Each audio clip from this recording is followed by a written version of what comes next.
Toutes mes excuses. Bon, c'est parti. Donc simplement en fait, je pense qu'on, je vous ai fait une petite introduction. On va commencer un peu par la pratique. Donc, on va commencer simplement par créer un objet. On va faire des voitures et des véhicules parce que bon, c'est plus compréhensible et puis au moins ça parle à tout le monde. Enfin, c'est quelque chose qui est facile, qu'on peut prendre facilement en main. Donc, si vous voyez bien mon partage, tac tac tac. D'abord, je vais ouvrir une balise PHP, ça sera pas mal. Non, pas les settings. Tac tac. Donc, on va commencer par créer une classe. Donc, pour définir une classe, le mot c'est classe du coup. Véhicule. Donc, j'ai une classe véhicule. Au même titre, par exemple, qu'un cube peut contenir quatre faces et une couleur, par exemple, un véhicule, par exemple, ça va contenir des portes. Donc, c'est ici qu'on va pouvoir voir encore trois choses en plus. C'est les attributs, du coup. Les attributs. Alors, on a les attributs publics. Donc, public, ça veut dire ça veut dire quoi public? Ça veut dire qu'en fait on peut y accéder de n'importe où en fait. Je sais pas, on va dire que par défaut, public porte, voilà, on a quatre portes par défaut, voilà. Après on pourra changer ça bien évidemment. On peut dire que par exemple, voilà, public, ça veut dire que par exemple si j'instancie ma classe, donc pour instancier une classe, ça se passe comme ça, véhicule est égal new véhicule, tac, hop là. De cette façon, j'ai instancié ma classe. Et que par exemple, je cherche à faire avoir le nombre de portes. Donc je vais écho le nombre de portes. Donc écho véhicule. Salut Yokai, salut Boubouille. Si vous avez des questions, n'hésitez pas à les poser dans le chat si vous êtes un peu largué. Ça marche? Donc véhicule, et je pourrai accéder simplement à son attribut porte en fait, parce qu'il est public. De cette manière-là. Donc, tac, on va voir ce que ça donne. Dans quel genre de site web on utilise la PO? Eh ben, en réalité, dans tous les sites web, en fait, dans tous les projets, en fait, comme je vous ai dit, c'est énorme, en fait, tu peux utiliser la PO dans tous les sites web, en fait. En réalité, moi, aujourd'hui, tu vois, je fais rarement un site web en PHP, ou même que ce soit en JavaScript, en réalité, hein, en procédural. Je fais de la programmation orientée objet parce que tout simplement c'est plus clair et que la personne qui doit un jour t'aider ou coder avec toi, en fait, elle comprend tout de suite ce que tu as voulu faire. Enfin, si vous deux, vous avez bien acquis la PO. Donc en réalité, tu peux utiliser de partout en fait, de partout. Et pas forcément que dans des sites web, dans n'importe quoi en fait. C'est un peu une norme de codage aujourd'hui, je dirais. Donc là, par exemple, voilà. Vous avez vu, j'ai Echo véhicule porte. Donc là, on a vu que mon véhicule avait 4 portes. Donc voilà. Par contre, si je mets cet attribut en privé, donc en private, je ne peux pas y accéder. Pourquoi? Parce que private, en fait, c'est accessible uniquement dans l'objet. Et ça va nous amener à autre chose après, encore une fois. Mais on a aussi, du coup, les attributs protected. Protected, ça va servir à quoi en fait? Donc protected, encore une fois, je ne peux pas y accéder, hein. Protected, en fait, ça veut dire, bon, j'ai un attribut porte, mais il y a uniquement les enfants, enfin les classes filles de cette classe-là qui pourront y accéder. Contrairement à private, où il n'y a vraiment que la classe en elle-même qui peut y accéder. Donc, euh, dans notre cas, je vais uniquement mettre là du coup dans le véhicule des attributs protégés, car ça va nous servir à nos enfants. Donc j'ai un attribut protégé, porte et par exemple marque. Voilà, marque, je sais pas, qu'on peut définir par défaut, Ford. Voilà. Tac tac tac. Mais je vous avais parlé tout à l'heure des attributs privés. Je vous avais dit, bon, les attributs privés, on peut pas y accéder, on peut pas y accéder comme ça. En réalité, il y a quand même une technique pour y accéder. Ça s'appelle le principe d'encapsulation. J'ai eu du mal, j'ai bégayé. Donc en gros, ça va être, je vais vous montrer tout de suite. Par exemple, je sais pas, on va dire porte marque couleur. Donc, couleur. Tac, tac. Ah, j'ai reçu un MP, je regarde tout de suite. Coucou, je suis sur stream, on fait quoi? Alors, si tu as des questions à poser, tu peux les poser dans son micro pour que ça m'évitera d'aller voir mes MP. Euh, En gros, là, c'est la programmation orientée objet en PHP. Donc là, pour revenir un peu sur ce que j'ai fait une classe véhicule avec un attribut, avec ses attributs, et on essaie de voir un peu les différents types d'attributs, et on a vu aussi comment instancier une classe. Donc, pour le coup, c'est plus un cours de type intermédiaire. Si t'as pas trop les bases de PHP, ça va être un peu compliqué, mais je peux comme essayer de t'expliquer. Euh, Sinon, tu peux quand même suivre, hein, ça pourra te servir, hein. Je dis pas qu'il faut que tu partes, je ne te mets pas à la porte. Donc, par exemple, private couleur, bah, en fait, pour y accéder, bah, par exemple, je peux faire ce qu'on appelle des accesseurs. Donc, des accesseurs, c'est quoi? Des accesseurs, ça va être ça. Par exemple, ça va être une fonction publique, par exemple, hein, pas forcément public, ça peut être protected, public function, euh, get couleur, bon, tac, on met bien get et le nom d'attribut du coup. Tac, tac, qui va nous retourner du coup une chaîne de caractères. Ah oui, aussi, j'insisterai jamais assez là-dessus. Typer vos fonctions, c'est important. Typer ce que vous faites. C'est encore une fois, ça permet de faire un code plus clair. Donc, il va nous retourne 10. Donc 10, c'est pour revenir à la classe. Couleur. Tac. Donc voilà. De cette façon-là, bah, je peux accéder à ma couleur sans avoir besoin de passer, de récupérer l'attribut. Et hop là.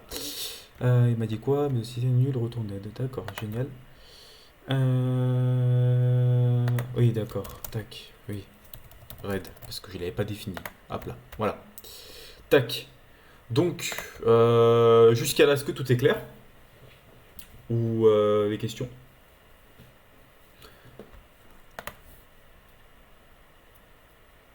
Ok, bon, bah si je vois pas de questions, je pense que du coup c'est clair. Tac, on va attaquer la suite du coup. Ah, la différence entre protected et private.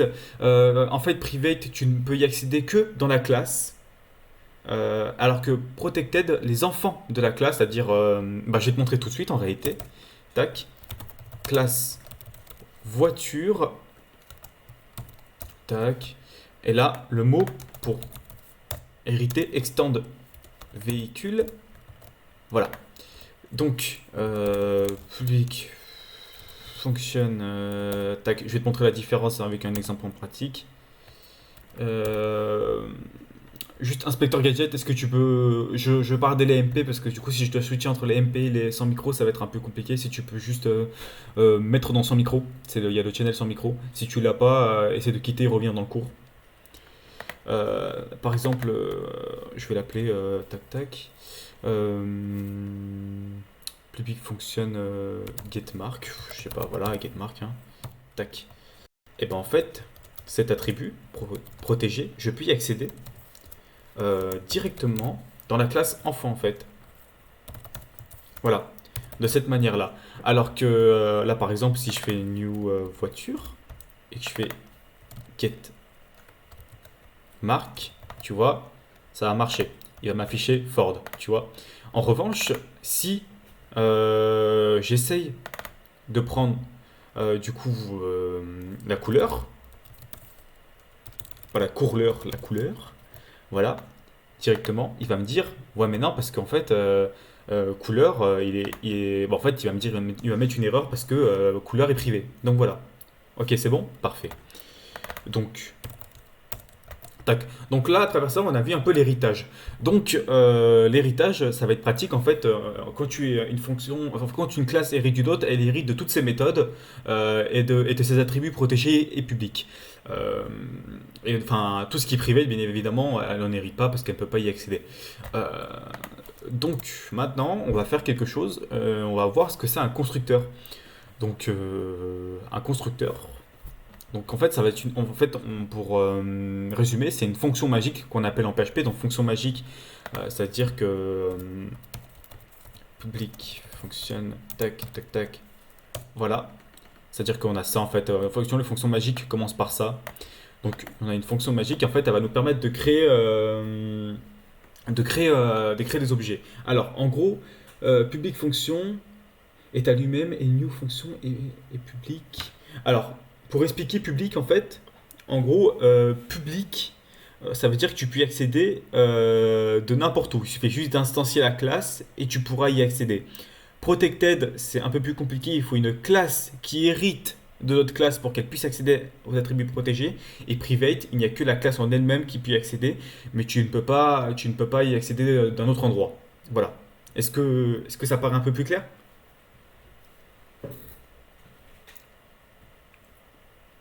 Bon. Ok, parfait.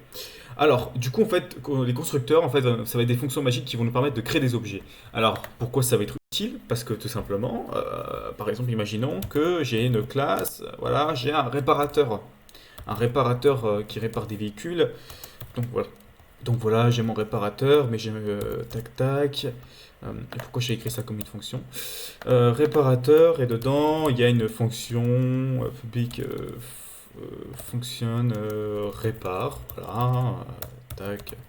Voilà, on peut pas faire plus clair. Tac. Qui va return je répare. Voilà, je répare. J'ai pas d'inspi. Donc, ça va nous servir à quoi en fait? Bah, tout simplement, moi je veux que tous mes véhicules bénéficient de mon réparateur parce que chaque véhicule mérite un réparateur. Donc, je vais dire tout simplement, dis appla réparateur, c'est égal à, j'instancie du coup réparateur. Mais du coup, ce qui va être bien, c'est que vu que du coup ma classe enfant va hériter de mon constructeur, ce qui fait que par exemple, on va faire, imaginons que là je fais une fonction public fonctionne plutôt, je sais pas, scénario, vois-tu. Voilà, on va faire un scénario. C'est très bien, j'adore les scénarios. Hop là. Et on va dire que tout simplement, bon voilà, tac, on va écho que boum, il roule, et boum, accident, tac, quel dommage. Et bah du coup, on va écho, tac tac. Alors là, je type pas mes fonctions, mais en réalité, il faut le faire, hein, voilà, je vais le faire, parce que même moi, en vrai, ça me stresse de pas le faire, c'est juste pour aller vite, mais ça me plaît pas. Tac, tac, tac, tac, et en gros, bah là, il va écho, tac, hop là, réparateur, et hop là, répare, tac. Donc, du coup, ce qui fait que je vais appeler scénario, et hop là, roule et boum, je répare. Donc j'ai bien accès à la méthode réparation qui est dans le constructeur de mon parent. Donc voilà, ça peut être utile. Après, il y a encore une autre façon de faire ça. Mais on va le voir après. Donc, il faut savoir que il existe aussi, du coup, il y en a vu des types de fonctions, des types d'attributs, mais c'est aussi des types de classes. Donc, on a par exemple les classes dites finales avec les méthodes aussi finales. Alors, une classe finale, qu'est-ce que c'est? C'est une classe dans laquelle en fait on ne peut pas hériter, parce que c'est notre classe finale en fait. Donc, donc tout simplement, en fait, du coup, on a nos fonctions aussi finales, et nos fonctions finales, en fait, on ne peut pas, elles, les surcharger. Alors, la surcharge, si ça vous parle pas, bah, c'est simple, on va voir ça tout de suite. Par exemple, imaginons que, eh ben, qu'est-ce que je pourrais dire que, bah voilà, là ici, getCouleur, c'est une fonction finale, voilà, ok. Eh ben, eh ben, là, si je veux surcharger la fonction. Donc surcharger la fonction, c'est-à-dire que je vais redéclarer euh, la fonction get couleur, tac, tac, euh, non, return, tu seras gentil, tac, tac, return, ok, on return n'importe quoi, on s'en fout, c'est pour l'exemple. Hop là, et ben là il va me dire, bah en fait je peux pas override, bah, là l'IDE me met directement l'erreur, en fait il va me dire bah tu peux pas override, tu peux pas surcharger cette méthode parce que c'est une méthode finale. En revanche, si j'enlève final, ça va aussi mettre une erreur si je mets dans le navigateur, hein. En revanche, si j'enlève le final, bah, je peux la surcharger. Ça, c'est ce qu'on appelle du coup la surcharge en fait de méthode. Ça va, oui, ça va, en fait, ça va empêcher d'écraser la fonction. Oui, en gros, c'est ça. Euh, tac. Donc, on a aussi du coup des classes finales dans lesquelles en fait les classes finales, elles, on ne pourra pas hériter en fait. C'est-à-dire qu'une classe peut pas hériter d'une classe finale. Donc voilà.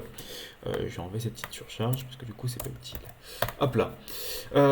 Maintenant, on va voir aussi un autre type de fonction qu'en réalité j'ai failli oublier, qui s'appelle les statiques fonctions. Donc les statiques fonctions, ça sert à quoi en fait? C'est des fonctions en fait qu'on peut appeler sans avoir besoin d'instancier la classe. C'est-à-dire fonction, voilà. Bon là je n'ai carrément plus d'inspi.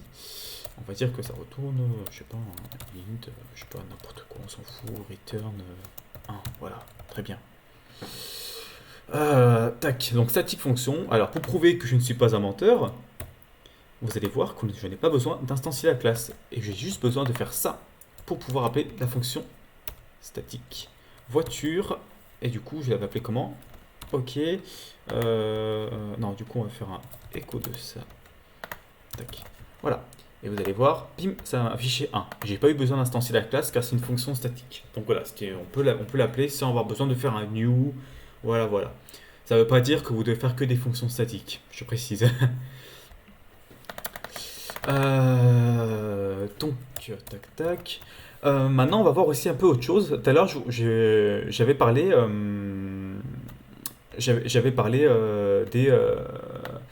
d'une classe réparateur. En réalité, j'aurais pu faire autre chose. Donc, pour éviter d'enlever ma classe réparateur, pour laisser mon petit exemple ici, je vais vous montrer du coup ce que c'est un trait.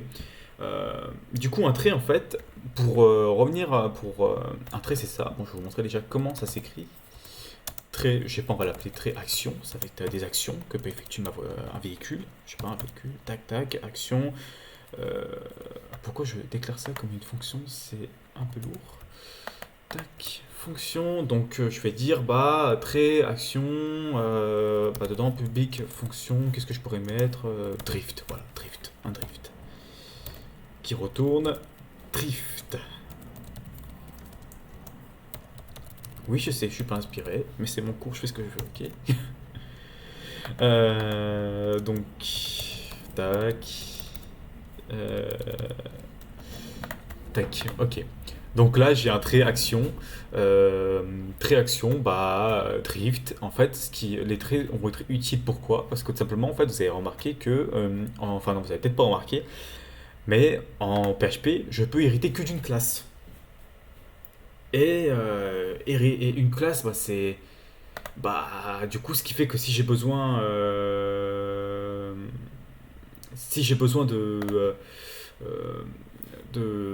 d'hériter de plusieurs classes ou même enfin, d'utiliser des fonctions dans plusieurs classes, mais le problème c'est qu'elles héritent déjà d'une classe en fait, et de réutiliser des fonctions un peu communes, bah, c'est compliqué en fait. Du coup, c'est pour ça qu'il y a les traits.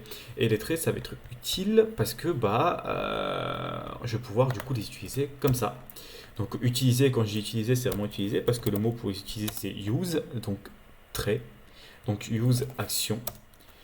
Tac. Donc c'est comme ça que j'utilise mon trait. Ah oui, aussi un trait ne s'instancie pas, je précise. C'est-à-dire que tu ne peux pas utiliser un trait comme j'ai utilisé véhicule en dessous là. Voilà. Tu ne fais pas comme ça. Donc use action, par exemple, bah voilà, roule et boum, bah au lieu de mettre roule, et ben en fait, tac, je veux qu'elle drift ma voiture en fait, parce que j'adore le drift. Euh, donc, tac, dollar 10, du coup, je l'ai appelé comment? Oui, c'est drift, oui, du coup, drift, tac, tac. Il faut quand même mettre 10 parce que c'est comme si c'était la fonction qui était dans l'objet en fait, un peu une sorte,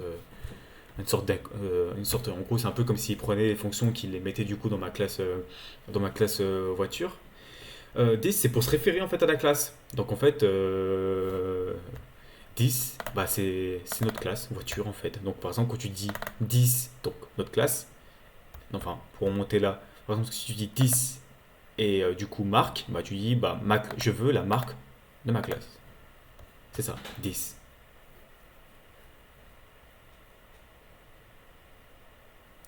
Donc, est-ce que c'est clair? Ok, voilà.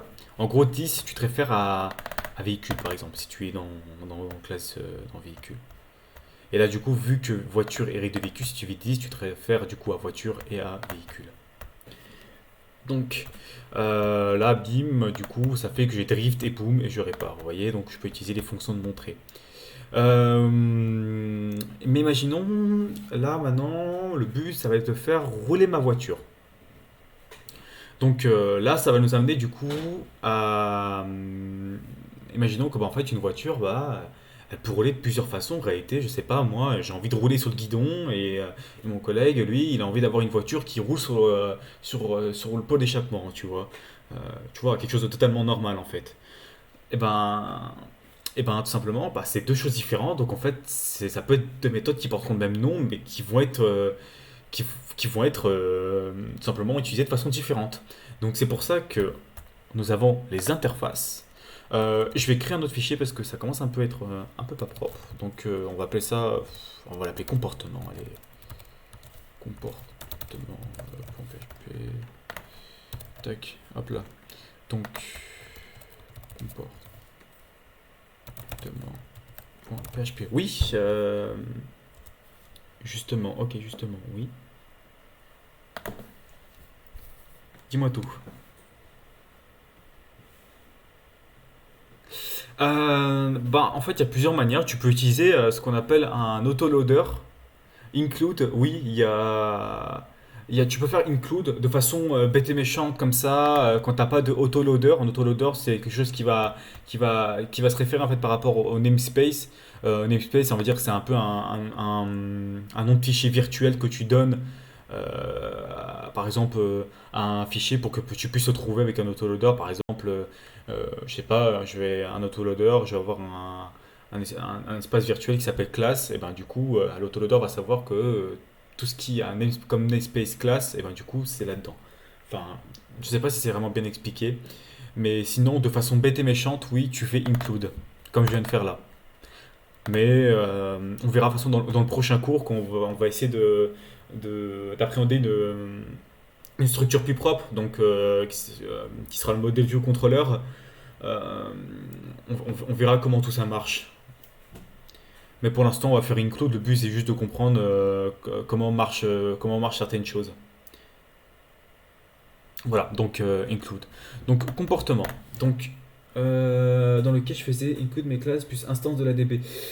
Oui, tu peux faire comme ça. Enfin, oui, tu peux faire comme ça de façon bête et méchante. En réalité, oui, on a tous commencé à faire comme ça. Bon, voilà, j'ai un truc où j'include ma VDD, j'ai tout le reste en fait, et ça, c'est include de partout. Voilà. Oui. Le but avec l'autoloader, justement, ce qu'on verra sûrement dans le prochain cours, c'est que ce qui est cool, c'est qu'on aura, on sera fait de façon plus propre. Et il n'y aura pas forcément euh, à faire ce genre de choses là en fait. Mais de toute façon, je vais pas rentrer dans le vif du sujet, sinon je vais trop m'écarter là un peu trop de sur ce qu'on est. Mais si tu veux, après on ira, on verra ça. Donc comportement. Donc pour revenir à là où j'en étais. Oui, oui, parce qu'en fait, prochain cours, je vais montrer le modèle View Controller qui est une architecture un peu de projet. Et c'est là où je comptais attaquer ça un peu. Donc après, si vous voulez, on peut essayer de voir un peu. Ça dépendra du temps qui restera. Euh, mais on peut essayer de voir ça après si j'en ai encore le temps, il n'y a pas de souci. Euh, Tac, tac, ok. Bon, du coup, une interface, du coup, comme je vous expliquais, en fait, il y a deux choses qui peuvent ressembler à une interface, en fait. On peut faire, si vous voulez, la même chose qu'on peut faire dans une interface avec une classe. Et là, vous allez me dire, c'est-à-dire, imaginons que j'ai une classe véhicule. Et ben, en fait, je vais faire une classe abstraite. Donc, abstract. Donc, abstract, en fait, ça veut dire quoi? Ça veut dire que je peux pas instancier ma classe. Ça veut dire que je peux pas l'appeler. Ça veut dire que si j'essaie là de faire un new véhicule, il va me mettre une erreur. Dans une classe abstraite, je peux du coup avoir aussi des méthodes abstraites. Du coup, si j'ai des méthodes abstraites dans une classe, il faut forcément qu'elles-mêmes soient abstraites. Donc voilà. Donc abstract, par exemple, abstract, je peux faire ça comme ça en fait, roule. Abstract fonction roule. Tac, tac, tac. Voilà. Donc voilà. Là, il va me dire, ouais, mais du coup, là, il va me dire, ok, bah, il y a un problème, c'est que du coup, voiture, en fait, elle n'implémente pas la méthode roule. Et encore une fois, voilà, c'est là où vous expliquez en fait qu'une voiture peut rouler de façon différente. Donc c'est pour ça qu'on fait des méthodes, des signatures, on va dire, qu'on appelle, en fait, c'est ce qu'on appelle des signatures de méthode. Euh, donc c'est-à-dire qu'on a une méthode ici roule, on définit une méthode, mais elle n'est pas encore implémentée. Donc pour l'instant, cette méthode en fait ne fait rien concrètement. Et en gros, quand je fais une méthode abstraite, je force la classe enfant à devoir, elle, définir ce qu'elle doit faire avec cette méthode. Parce qu'en soi, tout véhicule roule. Donc ce qui veut dire que je suis forcé de définir une façon de rouler à mon véhicule. Donc, public, fonction, roule, tac. Tac. Return, roule. Et voilà. Là, il va plus me mettre d'erreur. Je vois que tu es en train d'écrire, tu as une question peut-être.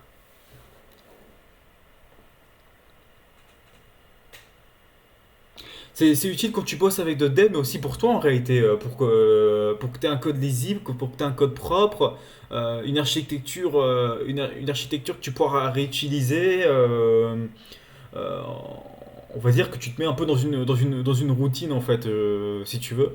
Euh, et en fait, faut que ça devienne en fait un peu une norme si tu veux. L'orienté objet. C'est pour ça que je vais bien évidemment pas vous laisser avec des classes voitures et des extents de véhicules. Ça voudrait rien dire. C'est pour ça qu'il y aura aussi un cours sur le modèle view controller, bien sûr. Voilà. Donc public fonction roule. Donc voilà. Donc là j'ai implémenté roule. Voilà. Mais je peux faire ça du coup aussi avec une interface en fait. Je suis pas obligé de faire ça avec une classe abstraite parce que du coup dans une classe abstraite, bon bah du coup je trouve ça assez c'est sensiblement la même chose qu'une interface, sauf que là, bah, un coup j'ai une méthode getCouleur, un coup j'ai une signature, des attributs, euh, c'est pas très ouf quoi. Donc, euh, tac, tac, tac. Donc pour rendre ça plus propre, encore plus propre, parce qu'on cherche toujours plus propre en fait, on va tout simplement faire une interface. Donc une interface, du coup, qui se définit avec le mot interface. Interface, encore une fois, c'est quelque chose qui ne s'instancie pas, c'est-à-dire qu'on ne peut pas faire un new et par exemple, new bah, comportement, voilà, comportement, comportement, tac, tac, tac, tac. Merci, tu dégages. Et donc là, par contre, dans l'interface, va contenir uniquement ce qu'on appelle du coup nos signatures de fonctions. Donc par exemple, voilà, bah, public, fonction, roule. Voilà, tac, voilà. Ça va contenir ça. Et du coup, par contre, j'avais dit qu'une classe ne peut hériter que d'une classe, mais euh, par contre, une classe peut implémenter, elle, plusieurs interfaces. Donc il suffit juste de les séparer avec une virgule. Donc voilà. Donc je peux implémenter plusieurs interfaces. Donc là, j'ai mon interface comportement. Donc voilà. Donc du coup là, je vais devoir implémenter du coup la méthode roule qui est dans mon interface comportement. Donc pour l'implémenter, bah, c'est simple. Bah, tac, tac, tac, tac, fonction et roule. Comme je vous avais montré avec la classe abstraite en réalité. Vous avez vu, c'est la même chose, sauf que l'interface contient uniquement les signatures de fonctions. Donc roule, return, tac, return, du coup, roule sur le dos. Voilà, parce que bon voilà, là, il roule sur le dos. Voilà. Ah mais du coup, je l'avais déjà implémenté ici avec la classe abstraite, j'ai oublié. Tac. Bon. Tac, tac, tac. Tac, tac, ça fait 1 heure qu'on fait cours. Mince, j'ai envie d'un truc. Est-ce que vous avez des questions par rapport aux interfaces et aux classes abstraites, si j'ai pas trop, si je vous ai pas trop un peu trop embrouillé avec ça?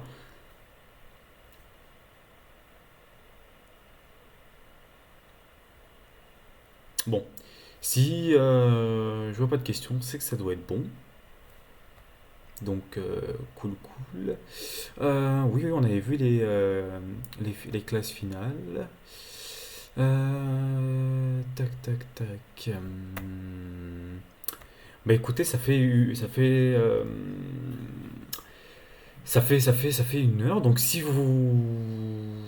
cela vous convient, je vais arrêter le cours ici. On a déjà vu pas mal de choses, donc les différents types de classes, les différents types d'attributs, les traits, les interfaces, l'héritage, euh, les types d'attributs, oui, tout ce qui est accesseur, comment on instancie une classe. Donc si ça vous va, je propose qu'on arrête le cours ici.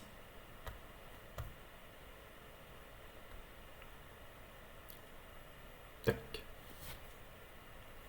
Cela vous va? Parce que je pense, en réalité, je pourrais continuer encore avec tout ce qui est modèle vue contrôleur. Le problème, c'est qu'on est déjà pas beaucoup. Et puis, si on renchaîne sur un autre truc après, euh, bah, ça va pas être bon en fait. J'ai pas envie que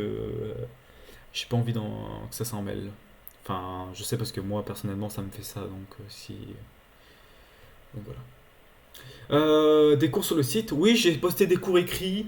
Donc il y a un cours sur les requêtes, sur tout ce qui est SQL, les requêtes SQL, comment faire des requêtes sécurisées, installer son environnement PHP, et tout ce qui est hash, et cryptage, du coup, des mots de passe, ce genre de choses là en PHP. J'ai pas encore fait de cours sur la POO. Parce qu'il en existe déjà en réalité. Donc j'ai pas fait le cours en écrit par contre. Mais du coup vu qu'il n'avait pas encore été fait hein, en oral, j'ai bien voulu le faire en oral.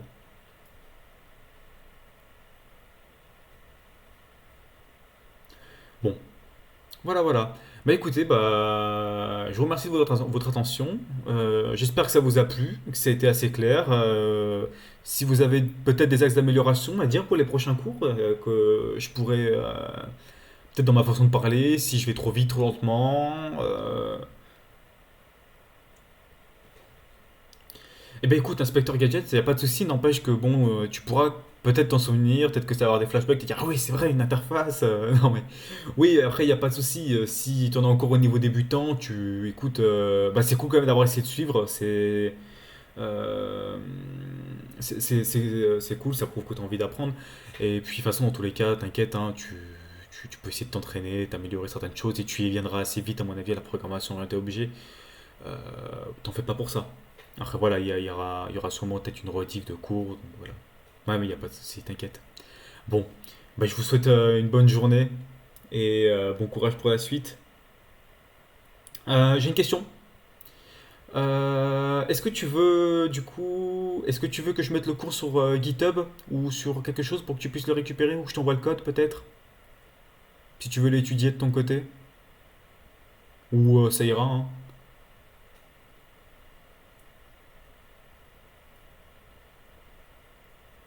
Ok. Bah tu sais quoi, je vais t'envoyer directement en brut message MP. De toute façon, il n'y a pas grand-chose, hein, donc voilà. Ouais, voilà, en MP, hein. Bon, allez. Bah écoute, je te souhaite une bonne journée et bon courage à toi. Je t'envoie ça tout de suite.